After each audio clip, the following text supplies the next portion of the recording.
Setelah selesai rakaman Warok pertama di awal 1987, syarikat Mutiara dengan agresifnya mencari bakat kumpulan lain pula untuk siri susulannya.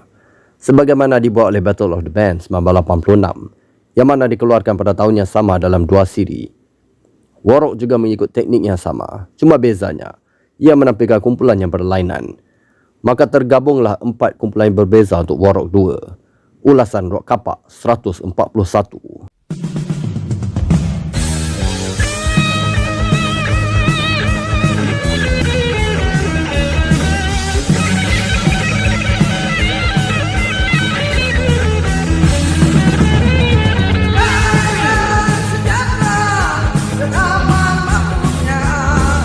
Untuk projek Warok yang kedua ini, pemilihan kumpulannya sedikit berbeza dibandingkan Warok pertama. Jika Warok pertama, kumpulan-kumpulan yang dimasukkan di dalam CD tersebut adalah hasil saranan dari Umarul serta dari band scouting oleh Nasir P. Ramli. Untuk Warok kedua, Mutiara Records dan Nasir P. Ramli menyiarkan iklan pencarian kumpulan di dalam akhbar-akhbar bercetak di zaman itu. Kumpulan BC Rockers atau Black City Rockers, salah satu kumpulan yang menyahut seruan iklan tersebut. Sebuah kumpulan yang dinamakan sepenuh daerah asal mereka iaitu Air Hitam Johor. Kumpulan Kejora, kumpulan rock senior yang merupakan penggabungan pemuzik-pemuzik Felda di sekitar Negeri Sembilan. Kumpulan berpengaruh heavy thrash metal Destroyer atau nama asalnya Destroyer dari Keramat, Kuala Lumpur.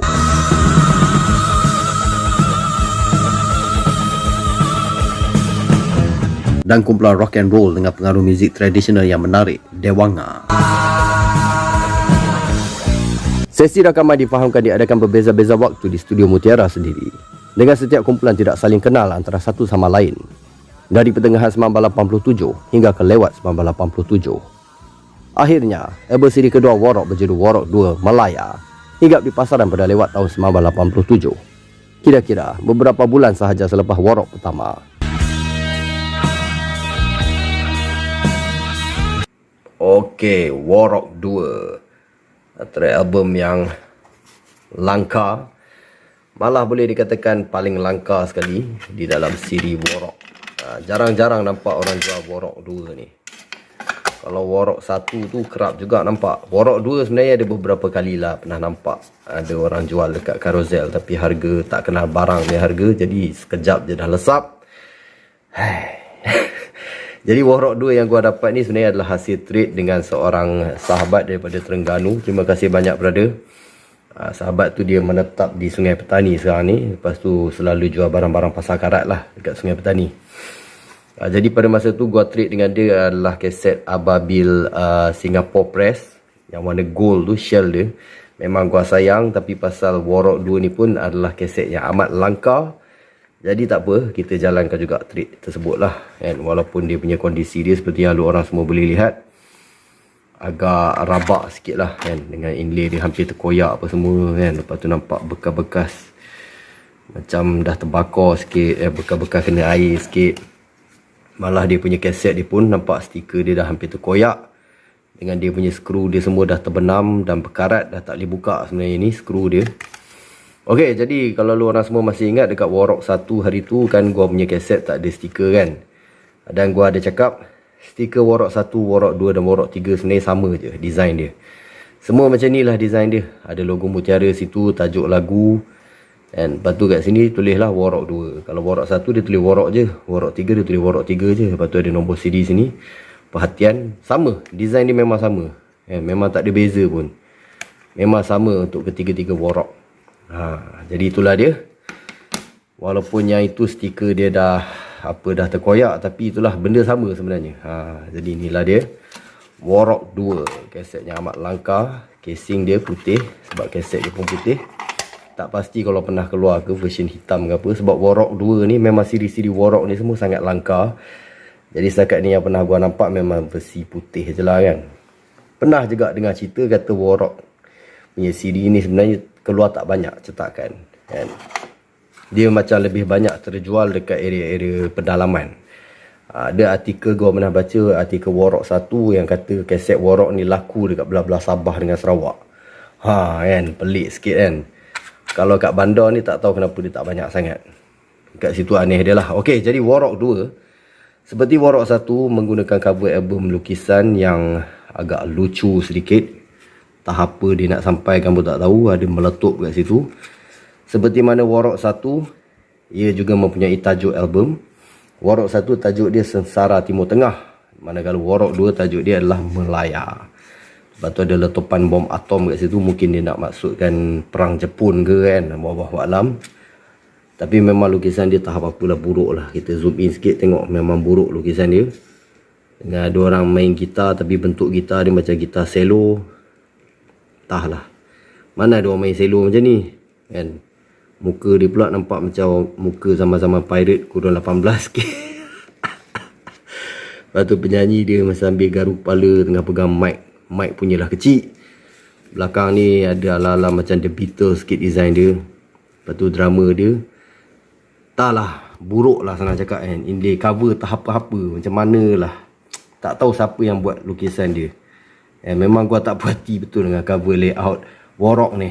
Warok 1 baik, Warok 2 baik, Warok 3 baik. Memang 3-3 tak apa-apa cover dia. Memang tak cantik. Ni kira kalau dulu nampak kat kedai kaset macam, alamak, cover apa ni kan band. Tulisan dah cantik dah kan. Tema dah nampak dah. Sekali cover macam ni kan. Tak tahulah kan kalau dulu gua akan beli ke tidak kan. Tapi kira kalau beli, memang untung lah. Pasal benda ni sangat langka, susah nak dapat lah. Okey, jadi seperti yang lu orang semua boleh lihat, dia punya layout dia memang sebiji. Sama Warok 1 dengan Warok 2 tak ada beza. Cuma Warok 1 dia punya background dia menggunakan warna biru macam tu.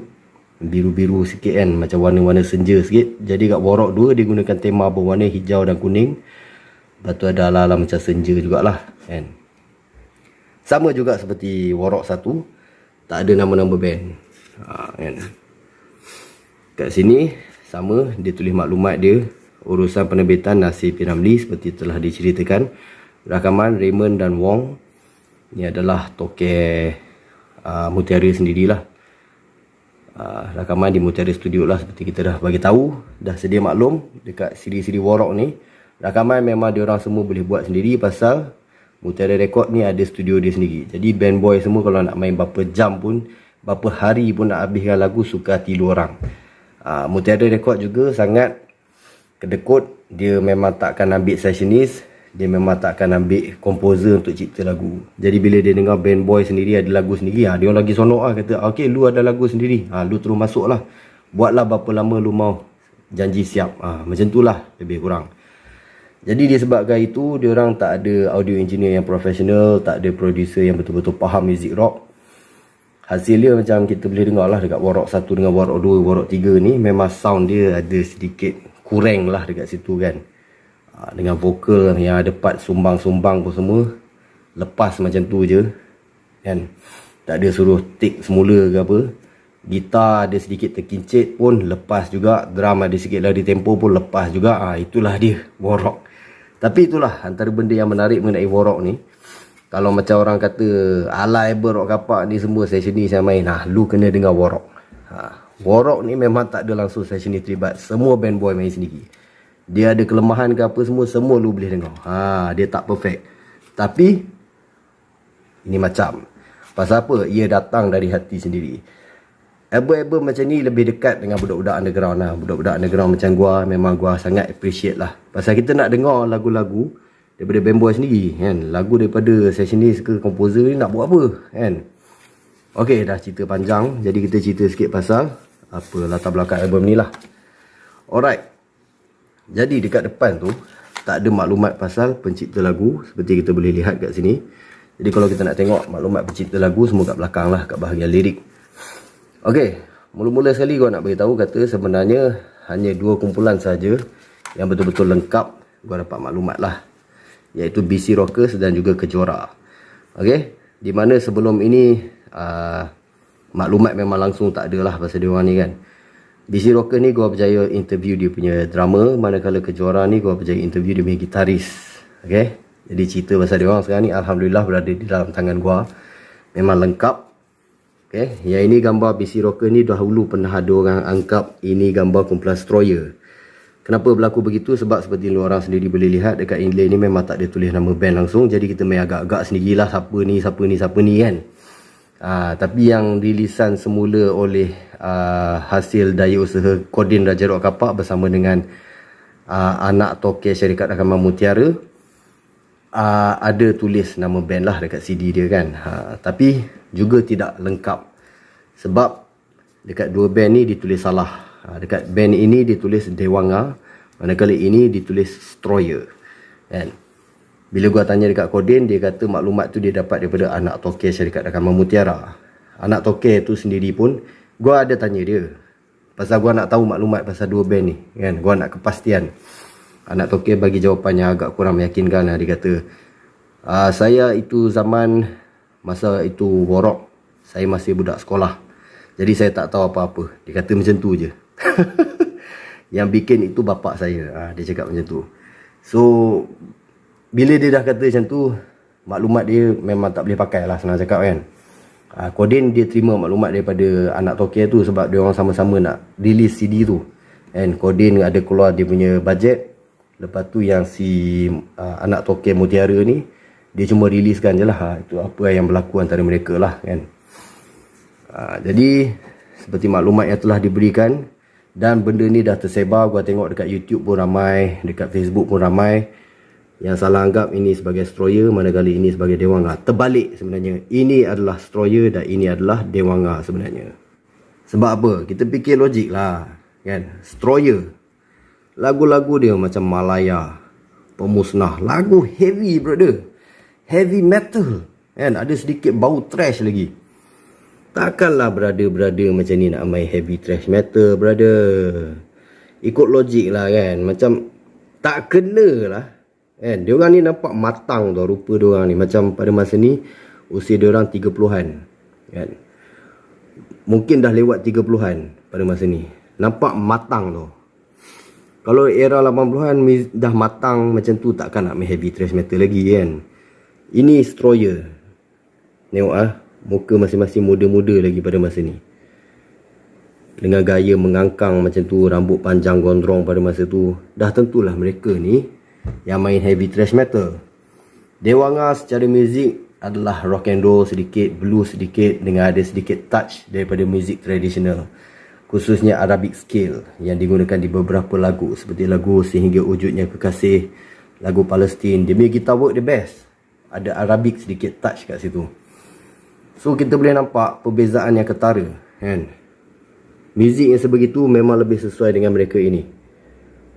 Dewanga kan. Sebab dia orang nampak otai, dia orang nampak matang. Stroyer muzik dia straightforward heavy thrash metal. Muzik dia pun agak simplistic, cuma dia heavy lah kan. Memang lebih sesuai dengan wajah-wajah yang begini. Kenapa juga? Itu satu. Itu adalah satu bukti. Manakala satu lagi bukti yang gua dapat adalah kedua-dua kumpulan ini memang adalah kumpulan yang gua tak berjaya jejak ahli-ahli dia lah kan. Memang tak berjaya jejak langsung. Gua dah tanya kat ramai otai-otai semua, memang semua pun tak kenal dia orang ni. Cuma gua dapat tahu Stroyer ni berasal daripada Keramat Kuala Lumpur. Mungkin geng-geng Keramat ada yang masih ingat dia orang lah. Tapi gua dah tanya juga kat, sebenarnya gua tanya kat Wahab, drama kumpulan Fancy, beliau adalah orang Keramat. Gua tanya dekat Zul, gitaris kumpulan Viking, juga adalah orang Keramat. Dia orang kata, ya, memang ada ahli-ahli ni daripada Keramat. Tapi Keramat belah mana dia orang tak pasti ya, sebab Keramat dia pun ada scene rock dia juga. Keramat siapa lagi daripada sana? Chapters, lepas tu ada Viking, ada Wings sendiri daripada Keramat kan. Lepas tu kumpulan Urgent, banyak ahli-ahli dia daripada Keramat, antara dia lah kan. Tapi mungkin Stroyer ni daripada kawasan-kawasan belah-belah dalam sikit kat Keramat ke, mungkin sebab tu yang dia orang macam ingat-ingat lupa lah. Lagipun kumpulan ini tak ada album kan. Dia orang hanya keluar di dalam Warok 2. Jadi orang pun macam ingat-ingat lupa. Stroyer ni nama asal dia adalah Destroyer. Daripada maklumat yang gua dapat, memang setakat ni ahli-ahli dia memang tak ada seorang lah yang gua berjaya jejaki. Yang nama yang gua tahu cuma drama dia saja. Yang tengah-tengah ni nama dia Hassan. Yang lain-lain tu memang blur, masih tak tahu lagi siapa dia orang. Tapi yang pasti dia orang semua daripada Keramat lah. Manakala Dewanga ni pula Dewanga ni gua memang tak tahu dia orang ni asal daripada mana. Juga kumpulannya gua tak berjaya jejak. Tapi daripada hint kat sini kan, kalau kita boleh tengok belakang ni memang ada pencipta-pencipta lagu lah kan. Macam Malaya ni, typical heavy thrash metal, memang akan tulis nama band dia sendirilah sebagai pencipta lagu Stroyer, lagu lirik Stroyer. Memang band macam ni mesti dia akan beritahu kata kita orang buat sendiri lagu-lagu ni, kan. Dia terus claim satu band terus, hilang keindahan cinta, Stroyer, Stroyer, pemusnah, Stroyer, Stroyer. Jadi memang tak ada maklumat langsung nama dia orang. Tapi untuk Dewanga, di perhentian cinta ada tulis nama Ted Azlan. Sehingga wujudnya kekasih ada nama Ted Azlan. Dan lagu Tangisan di Padang Pasir, Palestin, ciptaan Mael, manakala lirik oleh Ted Azlan. Ini tajuk sebenar Palestin. Sebenarnya tajuk penuh dia adalah Tangisan di Padang Pasir. Tak tahu kenapa kat inlay dia hanya tulis Palestin je. Pelik juga, kan. Jadi itulah antara dia. Disebabkan nama Ted Azlan ni nama yang agak unik. Kalau macam Mael ni kita nak cari susah lah, kan. Mael nak type pun Mael Dewanga nak cari kat Facebook. Memang tu adalah salah satu cara gua cari maklumat lah. Gua cari kat Facebook, gua search gila-gila punya, kan. Kalau nak type Mael ni memang susah lah nak jumpa. Tapi Ted Azlan ni bila kita type dekat Facebook terus jumpa, kan. Dan ada satu komen daripada Ted Azlan gua baca 4 tahun lepas. Dia komen dekat YouTube lagu Di Perhentian Cinta. Dia tulis kat situ apa, dia teringat kenangan dia merekodkan lagu ini di studio Rahang, Seremban, kan. Jadi betul lah Ted Azlan ni adalah ahli kumpulan Dewanga. Ataupun mungkin dia yang mencipta lagu Dewanga, wallahu alam. Tapi kalau dia cipta lagu saja, kita kawan-kawan saja, buat apa dia nak ada time recording, kan. Pelik juga tu. Tapi nak dijadikan cerita, Ted Azlan sebenarnya telah meninggal dunia. Jadi kita pun tak tahulah, kan. Dia meninggal dunia tak silap 2 atau 3 tahun lepas. Kira senang cakap, gua terlambat tahulah benda ni, kan. Mungkin kalau benda ni gua usaha 2 atau 3 tahun lepas, kita dah boleh dapat dah maklumat pasal Dewanga ni. Dan beliau adalah satu-satunya hint untuk kumpulan Dewanga yang ada setakat ni. Yalah, dia dah meninggal dunia, jadi tak dapatlah kita nak korek maklumat tersebut, kan. Gua pun memang dah cari gila-gila punya lah. Gua contact dia punya wife lah, apa semua. Wife dia confirmkan kata dekat sini tak ada gambar beliau. Wallahu alam, gua susah nak cakap. Tapi macam mana pun, yang gua tahu dia main bass dan dia mencipta 2 lagu di dalam album ini dan 1 lirik oleh dia. Itu je lah maklumat yang gua dapat mengenai Dewanga setakat ini. Manakala kejuaraan dengan BC Rockers, macam gua cakap lah, memang kita dah tahulah pasal dia orang ni, kan. Jadi seperti yang sedia maklum, album War Rock ni lagu-lagu memang ciptaan sendiri semualah. Memang tak ada langsung ciptaan komposer. BC Rockers kita boleh nampak semua lagu-lagu dia orang ciptaan sendiri. Kejora, Nasir Said dan Dot ni semua adalah ahli-ahli kejora sendirilah. Razif tu adalah Acid lah, vokalis kumpulan BC Rockers. Ini beliau. Nampak persamaan dia dengan suatu album Junction Petualang, kan. Okey, dah banyak cerita ni. Tanpa membuang masa, jom kita ulaslah album Langkah War Rock 2. Sebab album War Rock ni memang tak ada copyright, so tak ada masalah kalau kita nak buat ulasan bertulis. Jadi let's go. War Rock 2 khas untuk diorang semua.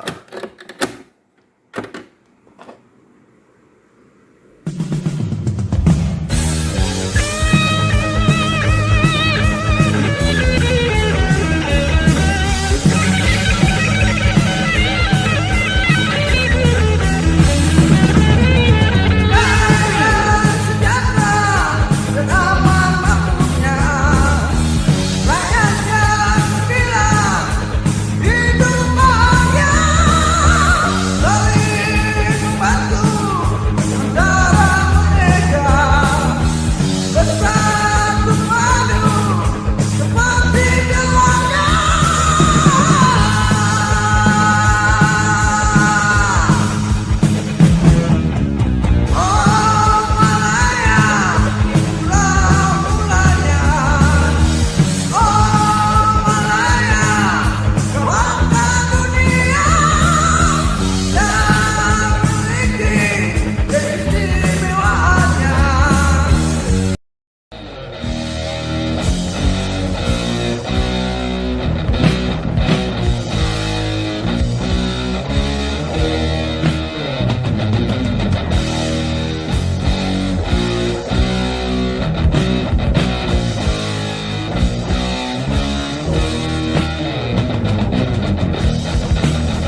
yoga, tapi ku tidak terdaya.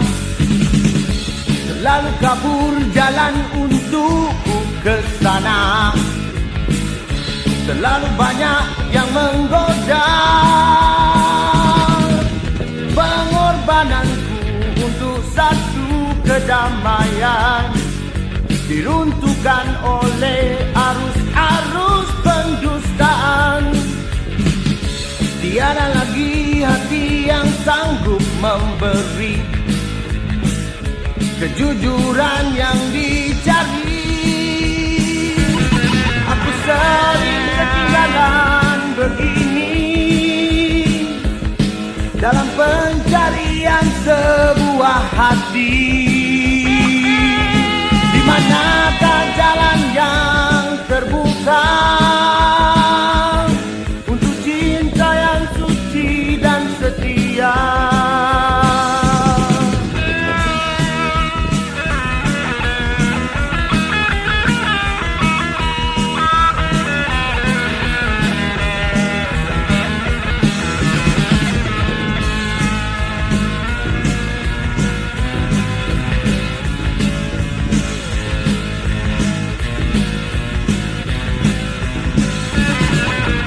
Pengorbananku untuk satu kedamaian diruntuhkan oleh arus-arus pendustaan. Tiada lagi hati yang sanggup memberi kejujuran yang dicari. Mungkin ada yang sanggup mengerti pengharapan cinta murni abadi. Rindu ini ku biarkan menyepi sehingga wujudnya di kau kekasih.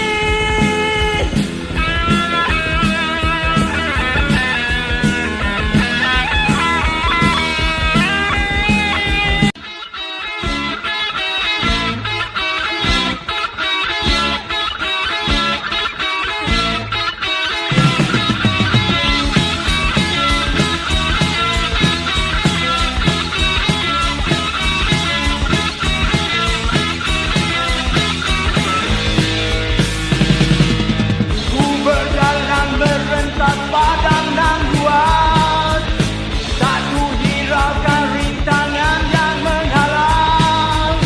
Sekali melangkah, takkan ku berhenti.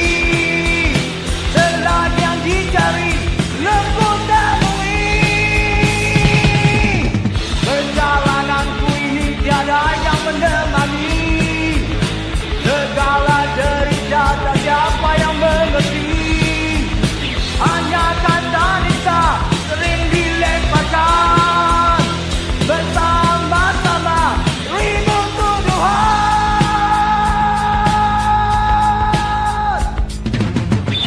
Oh Tuhan, tambahkan hati ini dalam mencari mimpi yang belum pasti. Apakah esok akan ku temui yang sering menghantui diri. Lautan api tetap ku berenangi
Kewujudan Warok 2 di dalam pasaran kurang diteliti atau disedari oleh banyak peminat rock negara jika dibandingkan Warok pertama. Mungkin faktor pengeluarannya yang terletak amat dekat. Tambahan lagi, seperti Warok pertama, syarikat Mutiara juga tidak mengeluarkan Warok 2 dalam bentuk piring hitam promosi untuk stesen-stesen radio, membuatkan stesen-stesen radio tidak dapat menyiarkan lagu-lagu dari album ini. Pun begitu, walaupun tidak seberjaya Warok pertama, namun Warok 2 tetap berjaya sebagai platform kepada kebanyakan ahli-ahli yang terlibat, terutama buat kumpulan Kejora yang kemudiannya mendapat kontrak rakaman album sendiri beberapa tahun kemudiannya. Bagi kumpulan BC Rockers pula, ramai telah tahu bahawa vokalisnya kemudiannya ada menyertai kumpulan Junction, menggantikan Hatta sewaktu album ketiga kumpulan itu pada 1990 berjudul Petualang. Namun itu adalah kisah untuk diceritakan di masa mendatang. Bagi kumpulan Dewanga Destroyer pula yang hingga kini masih gagal dijejaki ahli-ahli mereka, mungkin satu masa nanti kita akan dapat hint mengenai mereka. Sama-sama kita doakan. Hint setakat ini untuk Dewanga hanya menjuru kepada bisnis mereka sahaja, iaitu Allahyarham Ted Azlan yang merupakan pencipta utama kepada 3 lagu Dewanga dalam album Warok 2. Dipercayai beliau tentu yang peneraju utama Dewanga. Namun disebabkan album Warok 2 yang menemui jalan buntu, kemungkinan membuatkan mereka tidak meneruskan perjuangan.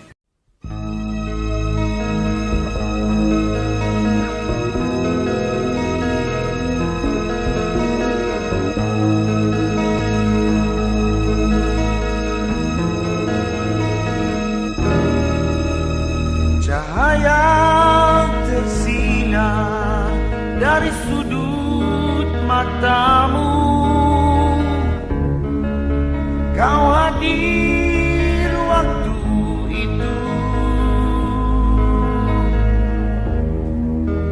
gemetar seluruh anggota, meraihkan cinta.